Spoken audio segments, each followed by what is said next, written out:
É o fim do mundo e apenas uma pessoa sabe o que fazer para sobreviver.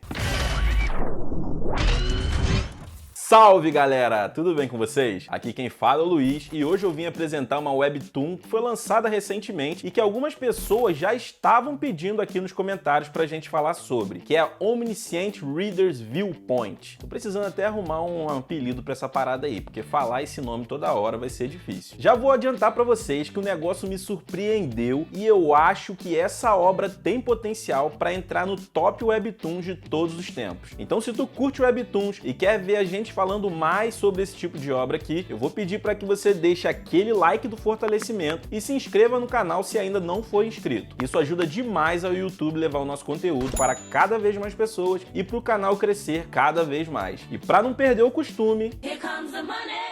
Here we go, money talk. Olha a gente falando da Amazon mais uma vez, mas não tem como, né galera? Porque lá é o melhor lugar para se comprar quadrinhos e mangás e engordar a coleção. Na Amazon a gente sempre encontra uma série de ofertas e sempre a entrega mais rápida do mercado. Então, se tu for comprar lá e de quebra quiser dar uma baita ajuda para o canal, utilize o nosso link que fica aqui embaixo na descrição de todos os vídeos. Lembra aí, quando for comprar seu mangazinho, lembra da gente com carinho. Então bora lá pro vídeo. A história começa mostrando a vida de Kim Dok-ja, assalariado comum que pega o metrô dia a dia para ir trabalhar. Caraca, eu nem tinha percebido, mas rimou esse bagulho. Kim vive uma vida simplória e rotineira, onde basicamente todo dia faz a mesma coisa. Acordar, ir trabalhar em um emprego chato que ele não curte muito e voltar para casa para repetir tudo de novo e de novo no dia seguinte. Só que o cara tem o hobby de ler web novels enquanto está no metrô, que atira a primeira pedra àquele que nunca leu seus mangazinhos webtoon no busão, sentindo aquela dorzinha de cabeça marota por conta dos tremeliques e tendo que defender com a própria vida seu amado voluminho por conta das freadas aleatórias do motorista vacilão. Ai, que saudade desse tempo. Corona, vai embora logo. Até aí tudo beleza. O que tem de tão diferente nesse hobby aí do Kim? Ler uma novelzinha já é de lei. A parada é que o nosso prota acompanha uma novel que basicamente só ele lê. A maioria dos capítulos só tem um comentário e também uma única visualização, que são dele próprio, é claro. E o curioso é que ele já acompanha a parada tem mais de 10 anos. Até porque o negócio tem tipo uns 3.000 capítulos lançados. É tipo o One Piece das web novels coreanas. Um detalhe curioso é que a tradução do Dok-ja do seu nome significa filho único ou leitor. Entenderam? Leitor. Mas na obra o Kim explica que o seu pai colocou esse nome nele para que ele fosse uma pessoa forte, mesmo quando ele viesse a falecer e o garoto tivesse que seguir a sua vida sozinho. Desculpa aí lançar um fios desse sem avisar. Em um dia aleatório voltando para casa, Yu Sang-a, é engraçado que eu não sei se eu tô falando esses nomes certos, não sei se eu tô falando errado, esses nomes coreanos é muito difícil de falar, mas releve.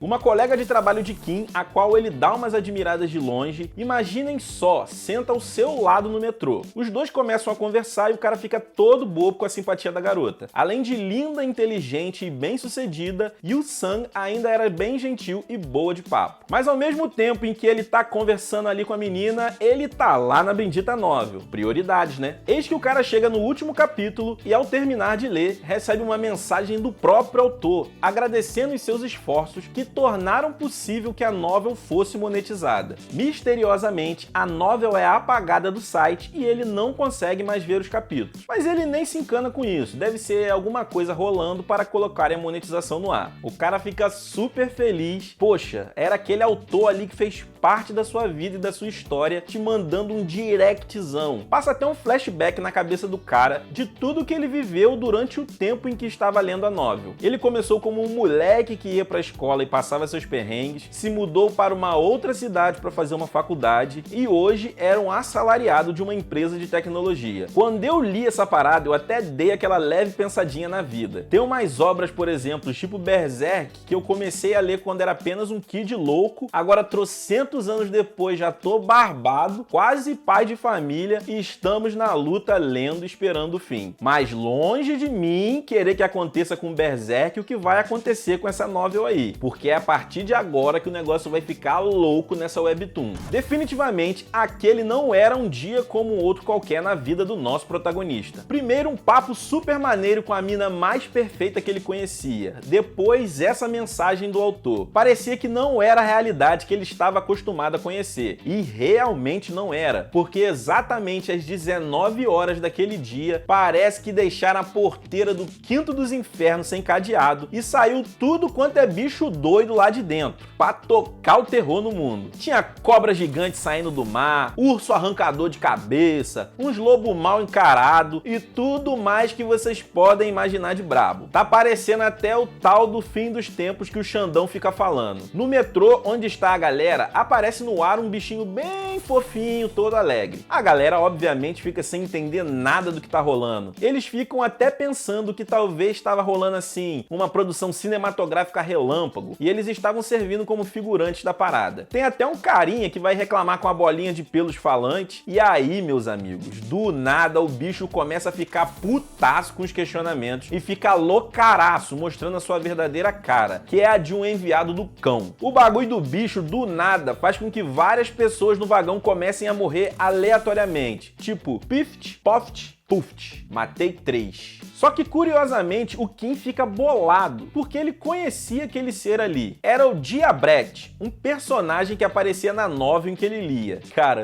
eu não consigo pensar em Diabret e lembrar ou de, sei lá, uma galera que dança com a Gretchen, ou então de uma boy band dos anos 80, bem mequetrefe, sabe? Tipo aqueles grupos alucinados. E agora com vocês, os Diabretes!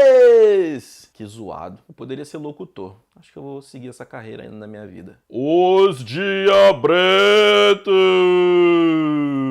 Pique Raul Gil, mano. Estão percebendo a doideira que tá rolando? Ninguém sabe como a tal novel estava se tornando realidade, mas aquilo ali já era um fato. O Diabrete fala pra geral: ô cambada, o bagulho agora é o seguinte, essa não é mais a realidade que vocês conhecem, morou? O negócio agora é vocês seguirem as regras se quiserem continuar vivos. No que ele fala isso, todas as pessoas começam a ver uma telinha azul virtual com a seguinte mensagem: cenário 1, objetivo, eliminar o ser vivo. Tempo, 30 minutos. A galera da Coreia gosta de uma telinha virtual flutuante, hein? Te falar. O pessoal foi jogado em um jogo arquitetado sabe-se lá por quem, e agora o negócio é esse aí, cambada. Ou faz o que a missão manda, ou morre. Só que, naturalmente, quem é que vai achar uma loucura dessas aí real? Todo mundo fica travado naquela. Pô, que viagem é essa, tio? Faz nem sentido um negócio desse. Mas sempre tem que ter um mal amado que tava só esperando uma situação louca e improvável dessa acontecer para mostrar sua real personalidade. E esse cara é o maluquinho de cabelo branco. Ah, eu nem gravei o nome dessa miséria porque ele não dura muito tempo não. O cara já começa a arruaça, metendo uma porrada nos outros no pique matar ou morrer, e com isso várias outras pessoas entram na histeria coletiva. Só que o Kim fica só naquela: carai de Kiwik, tá tudo acontecendo, eu conheço esse cara, ele tava lá no início da novel. Se eu pudesse pelo menos ler a novel de novo pra me lembrar do que acontece a seguir, eu poderia talvez mudar essa história aí. Até que o Kim tem a ideia de ver a mensagem que o autor tinha enviado pra ele, e não é que o cara mandou um ponto .txt com a novel completinha? Carai, borracha, aí sim, hein? Mas aí tu imagina, são 3.000 capítulos. Seriam necessários mais 10 anos pra que o cara conseguisse ler e mais uns 100 pra que ele conseguisse bolar algo pra mudar o destino do que já estava escrito. Tcharam!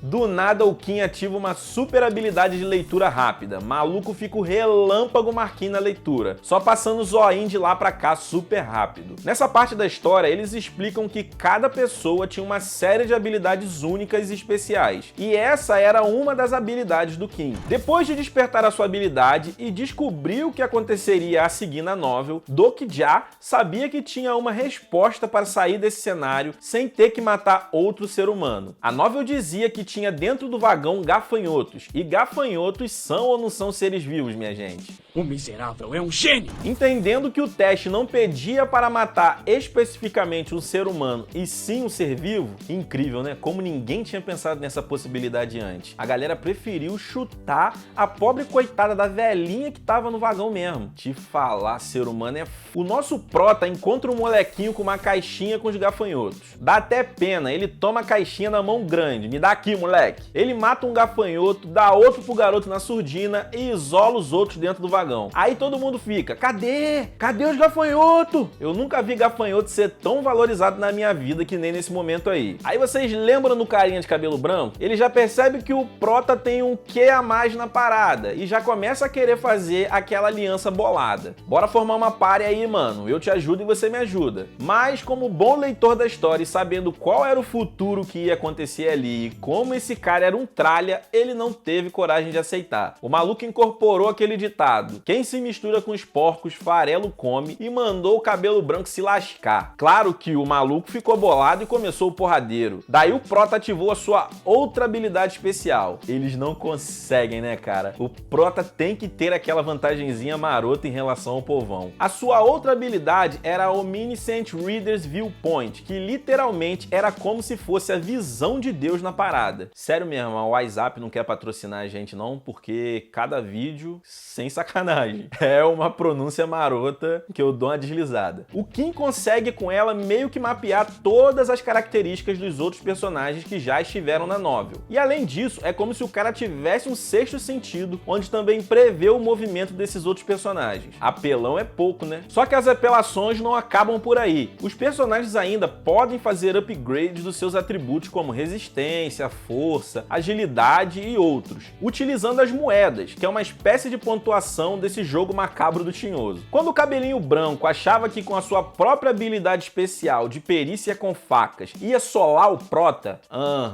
vai pensando. O maluco faz aquela pose de badass e pergunta: ovos de gafanhoto são considerados seres vivos, não são? O cabelinho branco não entende nada e o prota solta um: são sim. Aí o cara esmaga lá o pobre gafanhotinho que tinha mais de 100 ovos. O maluco é um verdadeiro aniquilador dos insetos alheios. Com isso, ele já ganha aí mais umas trocentas moedas e faz um upgrade na resistência. Mano, que apelão, velho. Nem utilizando a sua habilidade especial, o outro cara consegue ferir o protagonista. Aí é simplesmente esperar o tempo da missão terminar e puf, adeus, seu lacaio. Cara, os desenhos dessa webtoon são incríveis, as cenas de ação são absurdamente bem feitas. E se você tá achando aí uma similaridade com alguma coisa que você já leu ou conhece, provavelmente é com Solo Leveling, porque o estúdio responsável pela arte dessa webtoon é o mesmo responsável por Solo Leveling e os caras mandam bem demais. Sério, tem hora que dá vontade de ficar ali parado só admirando as cenas de ação e os personagens de tão bem feito que o negócio é. E pra quem está se perguntando aí, uai, então por que tá tendo imagem nesse vídeo e nos de Solo não tem? É porque apesar dos desenhos serem feitos pelo mesmo estúdio, os direitos autorais são de empresas diferentes. Enquanto o Solo está nas mãos da Cacau, também conhecida como a strikeira mais rápida do Oeste, essa belezinha aqui é da Naver Webtoon, a mesma responsável por Tower of God e The God of High School, que inclusive são títulos que a gente fala sobre aqui no canal também. Então se tu curte essas obras, dá uma olhadinha aqui na playlist delas que vai ficar aqui nos cards. A Naver tem uma pegada mais paz e amor e a gente ainda não teve nenhum relato de ninguém levando strike por fazer o fair use das artes. Então, por isso estamos utilizando as imagens para contextualizar. Dessa treta toda aí, sobram 5 pessoas. O nosso prota, a mina do trabalho, o chefe do trabalho, que também tava no metrô, mas eu nem tinha mencionado porque ele é mó cara chato. O molequinho, é o mínimo também, né, depois de ter todos os seus Caterpie sacrificados. E um militar nice guy, que tentou no início ali apaziguar a treta, mas não deu, né, porque a galera mete o louco. A gente descobre por meio do Diabrete que toda aquela zona que tava rolando era monitorada pelo que eles chamam de constelações. E que, na verdade, essas constelações são misteriosas divindades que estão ali assistindo a arruaça por meio do Diabrete e apostando suas fichas em quem é o melhor jogador na opinião deles. Apesar das constelações se mostrarem com nomes misteriosos, fica claro pra gente que algumas delas podem ser deuses da mitologia, como por exemplo o macaco Sun Wukong. Acreditam que ele tá na história, gente? Quem diria o macacão comendo pipoca e vendo a humanidade humanidade se lascar. Além dessa parada, tem um esquema de patrocínio em que essas entidades aceitam ceder parte de seus poderes e habilidades para os players que eles vão achando interessante. É tipo um padrinho, tá ligado? Nas enrascadas ele pode até fazer um deus ex machina na parada e te dar uma mãozinha. Por terem passado nessa primeira etapa, a nossa party tem a possibilidade de escolher esses patrocínios das entidades que os escolheram, mas fica tudo no mistério de quem escolheu quem. Até porque também os caras são tudo enigmáticos. O Wukong, por exemplo, se apresenta como o prisioneiro da bandana dourada. E é o nosso protagonista que desvenda quem ele é na verdade, só usando a sagacidade. Tem até uma explicação lógica para isso, mas a gente deixa para falar em outro vídeo para que esse aqui não fique muito grande. Basicamente, esse é o plot inicial dessa webtoon. No início não é revelado muito mais coisa pra gente e vai saber o porquê dessa armaria ter começado aí na Terra. Na minha opinião, eu tô achando que essas tais constelações estão meio que filtrando pessoas que são aptas pra, sei lá, no futuro fazer alguma coisa pra elas, guerrear alguma coisa delas, servirem como exército, não sei. O que vocês acham? Comentem aí. Dois outros detalhes curiosos nessa webtoon é que apesar do nosso protagonista ter o conhecimento do que irá acontecer na novel, as suas ações vão fazendo que a história vá mudando. Por exemplo, os seus dois colegas de trabalho não eram personagens que sobreviviam na novel e o fato deles terem passado de cenário fez com que a história fosse alterada. Assim, o Kim não tem nenhum dado ou poder sobre eles, até porque eles não foram mencionados nenhuma vez no que ele leu. O cara tinha que ter uma fraqueza pelo menos, né? Ora pois. Além disso, tem também o próprio protagonista da novel, que parece ser um maluco meio boladão e talvez não muito fluxicheire. Até porque no original ele tinha feito a tal aliança com o cabelo branco. Qual será que vai ser o papel desse tal protagonista nessa nova história aí, hein? Enfim, galera, essa foi a minha recomendação de Omniscient Reader's Viewpoint. A história tem a dose certa de mistérios, cenas de ação e apesar de utilizar alguns clichês das webtoons coreanas, ela tem a sua dose de originalidade, o que faz com que vale a pena demais ler essa parada. Outro ponto positivo é que ela ainda tá no comecinho, só tem 20 e poucos capítulos lançados. Então dá pra pegar aí pra ler e acompanhar no atual rapidinho. Enfim, eu espero que vocês tenham gostado do vídeo e antes de me despedir, eu vou pedir para que você deixe o seu like e se inscreva no canal se você ainda não fez isso lá no início. Ah, e ative o sininho para não perder nenhum conteúdo novo. Se vocês quiserem que nós falemos sobre alguma outra webtoon, deixe aqui a sua sugestão nos comentários. E compartilhe esse vídeo para que cada vez mais pessoas saibam que a gente tá falando sobre essa obra aqui no Nerdpack. Meu muito obrigado por ter assistido esse vídeo até aqui e até a próxima!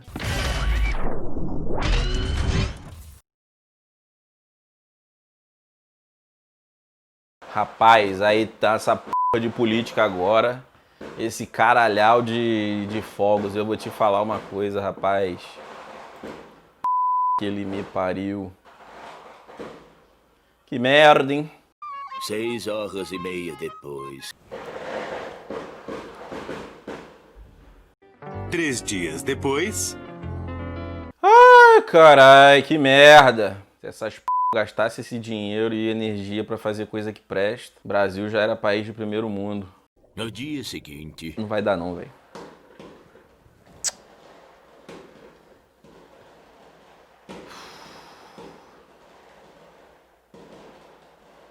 Vai tomar no c...